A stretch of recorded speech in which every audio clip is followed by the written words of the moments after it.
మన భూమి మీద ఒక దేశం ఉంది. దాని సైజు మీ ఊరి కంటే కూడా చాలా చిన్నది అంటే నమ్ముతారా? కానీ ఆ దేశపు రోడ్ల మీద మన దగ్గర ఆటోలాగా కోట్ల రూపాయల ల్యాంబోర్గిని, ఫెరారీ కార్లు తిరుగుతూ ఉంటాయి. అక్కడ అసలు ఇన్కమ్ ట్యాక్స్ అనే మాటే ఉండదు. అలాగే అక్కడ కనిపించే ప్రతి రెండో వ్యక్తి కోటీశ్వరుడే. ఈ వీడియోలో నేను మిమ్మల్ని అలాంటి 3 అద్భుతమైన దేశాల టూర్కు తీసుకువెళ్ళిపోతున్నాను. పదండి మరి. అందులో మొనాకో దేశం ఎంత చిన్నదంటే బహుశా మీ పల్లెటూరు దీనికంటే చాలా పెద్దది. మీరు ఉదయం పూట మొనాకోలో వాకింగ్కి వెళితే కేవలం 1 గంటలో మొత్తం దేశాన్ని చుట్టేస్తారు. ఎందుకంటే విస్తీర్ణం పరంగా వాటికన్ సిటీ తర్వాత ప్రపంచంలో 2వ అతి చిన్న దేశం మొనాకో. దీని మొత్తం విస్తీర్ణం కేవలం 2.02 కిలోమీటర్లు మాత్రమే. మన ఇండియాలో జనాభా ఉండే సాధారణ గ్రామాలు కూడా మొనాకో దేశం కంటే పెద్ద సైజులో ఉంటాయి. కానీ సైజులో చిన్నదైనంత మాత్రాన మొనాకో ఒక సాధారణ దేశం అయితే కాదు. ఈ దేశంలో అడుగు పెడితే ప్రతి క్షణం ఒక అద్భుతమైన ఫీలింగ్. ఫ్రాన్స్ మరియు ఇటలీ దేశాల మధ్య సముద్ర తీరాన ఉన్న మొనాకోలో ప్రతి అంగుళం భూమి ధర 100 కోట్లు. అక్కడ స్థిరపడాలని పెద్ద పెద్ద హాలీవుడ్ స్టార్స్, బిజినెస్ మెన్లు కోరుకుంటూ ఉంటారు. మన లెక్కల ప్రకారం చూసుకుంటే మొనాకోలో 1 గజం భూమి ధర ₹1,00,00,000 వరకు ఉంటుంది. అంటే అక్కడ మీరు 100 గజాలు కొనాలనుకుంటే 100 కోట్లు పెట్టాలి. ఇక మొనాకోలో అడుగు పెట్టగానే మీరు ఏదో దేశం కాకుండా ఒక మాయాజాలం లాంటి లోకంలో ఉన్నట్లు అనిపిస్తుంది. అక్కడ పేదరికం అనే మాట ఉండదు. ఈ దేశంలో పూర్తిగా ట్యాక్స్ ఫ్రీ ఉంటుంది. మొనాకో ప్రజలు తమ సంపాదనలో ₹1 కూడా ప్రభుత్వానికి ట్యాక్స్ కట్టరు. అందుకే ప్రపంచవ్యాప్తంగా ఉన్న ఫేమస్ క్రీడాకారులు, హాలీవుడ్ స్టార్స్ అందరూ కూడా అక్కడ సిటిజన్షిప్ కోసం వెయిట్ చేస్తూ ఉంటారు. ఇక ప్రపంచంలోనే అత్యధిక పోలీస్ ఫోర్స్ ఉన్న దేశం మొనాకో. అడుగడుగునా ఉండే హైటెక్ కెమెరాల వల్ల అక్కడ క్రైమ్ రేట్ చాలా తక్కువ. గత 10 ఏళ్లలో అక్కడ మహిళలపై ఒక్క లైంగిక వేధింపు కూడా జరగలేదు. ఈ దేశంలో మెడికల్ ఫెసిలిటీస్ కూడా అడ్వాన్స్డ్గా ఉంటాయి. అక్కడ ప్రజలు సగటు వయసు దాదాపుగా 90 ఏళ్లు బ్రతుకుతారు. మొనాకో ఒక కొండ ప్రాంతం అయినప్పటికీ ప్రజల కోసం దేశవ్యాప్తంగా పబ్లిక్ లిఫ్ట్లు, ఎస్కలేటర్లు ఉంటాయన్నమాట. ఇక మొనాకోలో ప్రజలు క్రమశిక్షణకు చాలా ఎక్కువ ప్రాధాన్యతనిస్తారు. మీరు రోడ్డు మీద షర్ట్ విప్పి నడిస్తే భారీగా ఫైన్ కట్టాలి. అలాగే రోడ్డు మీద ఒక చిన్న కాగితం ముక్క పడేసిన, ఉమ్మి వేసిన సీసీటీవీ కెమెరాలు మిమ్మల్ని ఇట్టే పట్టిస్తాయి. ఈ దేశంలో అందరినీ ఆకర్షించే మరో పెద్ద విషయం మొనాకో గ్రాండ్ ప్రిక్స్. ఏడాదికి ఒకసారి అక్కడ సాధారణ రోడ్లు ప్రపంచంలోనే అత్యంత ప్రమాదకరమైన రేసింగ్ ట్రాక్గా మారిపోతాయి. ఫార్ములా 1 కార్లు 300 కిలోమీటర్ల స్పీడ్తో ఆ చిన్న వీధుల్లో వెళుతూ ఉంటే దేశం మొత్తం దద్దరిల్లుతుంది.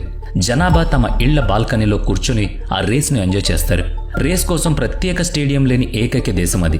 రేస్ జరిగే టైంలో రోడ్ల మీదకు సాధారణ వాహనాలకు, ప్రజలకు అనుమతి ఉండదు. మీ ఇంటి మేడ మించి నిలబడి ఆ రేస్ను చూసి ఆనందించాలి. ఇక మొనాకో సముద్ర తీరంలో ₹100 కోట్ల విలువైన యాచ్లు నిలబడి ఉంటాయి. ఈ విలాసవంతమైన షిప్లలో హెలీప్యాడ్స్, స్విమ్మింగ్ పూల్స్, పర్సనల్ సినిమా హాల్స్తో పాటు మినీ జలాంతర్గాములు కూడా ఉంటాయి. ప్రపంచంలోని కుబేరులు తమ లగ్జరీ షిప్లను ఇక్కడ పార్క్ చేయడాన్ని గొప్పగా ఫీల్ అవుతారు. అలాగే అక్కడ మాంటే కార్లో క్యాసినో గురించి ఖచ్చితంగా చెప్పుకోవాలి. 19వ శతాబ్దంలో కట్టిన ఈ క్యాసినో డిజైన్ చాలా అద్భుతం. అయితే అక్కడ ఒక వింతైన రూల్ ఉంది. ఆ దేశ ప్రజలు మాత్రం ఆ క్యాసినోలో గ్యాంబ్లింగ్ ఆడడానికి వీల్లేదు. తమ పౌరులు జోదానికి బానిసలు కాకూడదనే ఉద్దేశంతో ప్రభుత్వం ఆ రూల్ పెట్టుకుంది. ఆ క్యాసినో కేవలం విదేశీ టూరిస్టుల కోసం మాత్రమే. మొనాకోను వదిలేసి ఇప్పుడు మనం యూరప్ పవర్ హౌస్ అనబడే మరో దేశానికి వెళ్దాం. అదే లక్సెంబర్గ్. ఈ దేశం దాదాపుగా 2586 కిలోమీటర్ల విస్తీర్ణంలో ఉంటుంది. అంటే 3702 కిలోమీటర్ల వైశాల్యం ఉన్న మన గోవా రాష్ట్రం కంటే ఇది చాలా చిన్నది. కానీ సంపద విషయంలో లక్సెంబర్గ్ ప్రపంచంలో అత్యంత ధనిక దేశం. తలసరి ఆదాయం విషయంలో ఈ దేశం అందరికంటే ముందుంటుంది. లక్సెంబర్గ్ చట్టాల ప్రకారం అక్కడ ఎవరినైనా పనిలో పెట్టుకుంటే కనీసం €2,700 జీతం ఇవ్వాలి. అంటే మన కరెన్సీలో దాని విలువ ₹90,000 జీతంతో సమానం. మన దగ్గర చాలా మంది ఉద్యోగులు ఏడాది మొత్తం కష్టపడినా అంత సంపాదించలేరు. ఫ్రాన్స్, జర్మనీ, బెల్జియం దేశాల మధ్యలో ఉన్న ఈ లక్సెంబర్గ్ ప్రపంచానికి ఒక ఫైనాన్షియల్ హబ్. అక్కడ ప్రతిరోజు పెద్ద పెద్ద బ్యాంకుల ద్వారా ₹1,000 కోట్ల తారుమారవుతూ ఉంటాయి. అంటే లావాదేవీలు జరుగుతూ ఉంటాయి.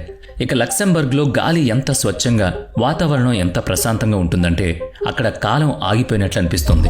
ఈ దేశంలో పచ్చదనం చాలా ఎక్కువగా ఉంటుంది కాబట్టి దీన్ని యూరప్ గ్రీన్ హార్ట్ అని కూడా పిలుస్తారు.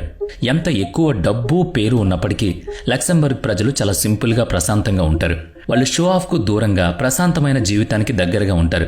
లక్సెంబర్గ్ సమాజంలో ప్రజల మధ్య అపారమైన నమ్మకం ఉంటుంది. ఈ దేశంలో ఉన్న మరో ఇంట్రెస్టింగ్ ఫ్యాక్ట్ ఏంటంటే దాదాపు అందరూ 3 భాషలు అనర్గళంగా మాట్లాడతారు. వాటిలో లక్సెంబర్గీష్, ఫ్రెంచ్ మరియు జర్మన్ భాష ఉంటుంది. దీంతో పాటు వాళ్ళకి ఇంగ్లీష్ కూడా బావచ్చు. ఇన్ని భాషలు వింటుంటే మీరు ఒకే దేశంలో ఉన్నట్టు అనిపించదు. ప్రపంచం మొత్తం మీ చుట్టూ ఉన్న ఫీలింగ్ వస్తుంది. ఇప్పుడు లిక్టెన్స్టీన్ గురించి మాట్లాడుకుందాం. చాలా మందికి బహుశా ఈ దేశం పేరు కూడా తెలీదు. ఈ దేశం ఆస్ట్రియా, స్విట్జర్లాండ్ దేశాల సరిహద్దుల మధ్య ఉన్న ఆల్ప్ పర్వతాల్లో ఒక అద్భుతం లాంటిది. దీని సైజ్ కేవలం 126 కిలోమీటర్లు. అంటే మన దేశ రాజధాని ఢిల్లీ కంటే దాదాపు 10 రెట్లు చిన్నది. కానీ లిక్టెన్స్టీన్ అసలు బలం అంతా ఆ దేశపు సంపదలో ఉంది.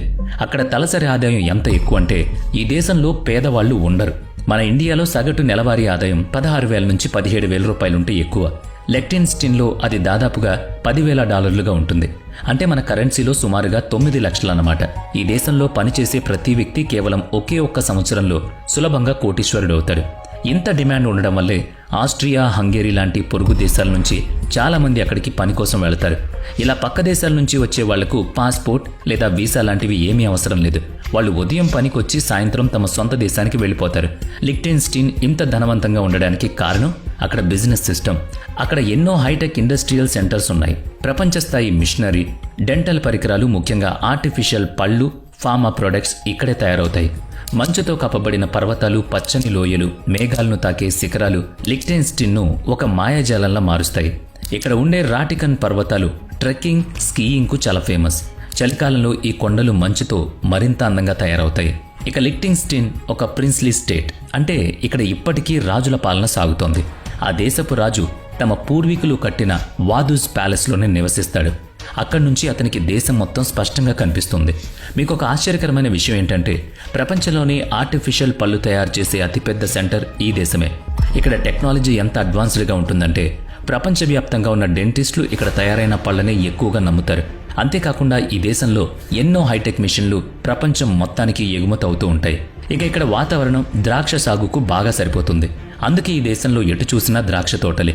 ఈ ద్రాక్షను ఉపయోగించి ఇక్కడ అద్భుతమైన వైన్ తయారవుతుంది. లిక్టెన్స్టీన్ వైన్ ప్రపంచంలోనే అత్యుత్తమమైందిగా పేరు పొందింది. అక్కడ ప్రజలకు పార్టీలంటే చాలా ఇష్టం. మన ఇండియాలో స్వాతంత్ర దినోత్సవం జరుపుకునే ఆగస్టు 15వ తేదీన లిక్టెన్స్టీన్లో కూడా ఒక పెద్ద వేడుక జరుగుతుంది. ఎందుకంటే అదే రోజు ఈ దేశపు పాత రాజు ప్రిన్స్ ఫ్రాన్స్ జోసెఫ్ పుట్టినరోజు. దీన్ని పురస్కరించుకుని లిక్టెన్స్టీన్ రాజు తన ప్రజలందరికీ గ్రాండ్ పార్టీ ఇస్తాడు. ఆ రోజు ప్రస్తుత రాజు ప్రిన్స్ హన్స్ అడమ్ II తన ప్యాలెస్ గార్డెన్స్ను దేశ ప్రజలందరికీ ఓపెన్ చేస్తాడు. పిల్ల పెద్ద అనే తేడా లేకుండా ప్రతి పౌరుడు రాజు ప్యాలెస్కు వెళ్ళొచ్చు. ఆ పార్టీలో ప్రజలందరికీ రకరకాల వైన్స్, ఫుడ్స్ అందుబాటులో ఉంటాయి. ఇక ఇంకో ఆసక్తికరమైన విషయం ఏంటంటే లిక్టెన్స్టీన్కు సొంతంగా ఎలాంటి సైన్యం కానీ ఆర్మీ కానీ లేదు. శాంతి కంటే మించిన పెద్ద ఆయుధం లేదని వాళ్ళ నమ్మకం. 1868వ సంవత్సరంలోనే తమ ఆర్మీ సిస్టమ్ను రద్దు చేశారు. ఇంత సంపద ఉన్నప్పటికీ ఈ దేశంలో ఒక్క ఎయిర్పోర్ట్ కూడా లేదు. మీరు ఫ్లైట్ ఎక్కాలంటే పక్కనే ఉన్న ఆస్ట్రియా దేశానికి వెళ్ళాలి. రోడ్డు మార్గం ద్వారా అక్కడికి వెళ్ళడానికి కేవలం కొన్ని నిమిషాలు మాత్రమే పడుతుంది. ఆర్మీ లేకపోయినా సరే లిక్టెన్స్టీన్ చాలా సురక్షితమైన దేశం. అక్కడ సెక్యూరిటీ ఎంత పర్ఫెక్ట్గా ఉంటుందంటే రాత్రిపూట పడుకునేటప్పుడు కూడా చాలా మంది తమ ఇళ్ల తలుపులు కూడా వేసుకోరు.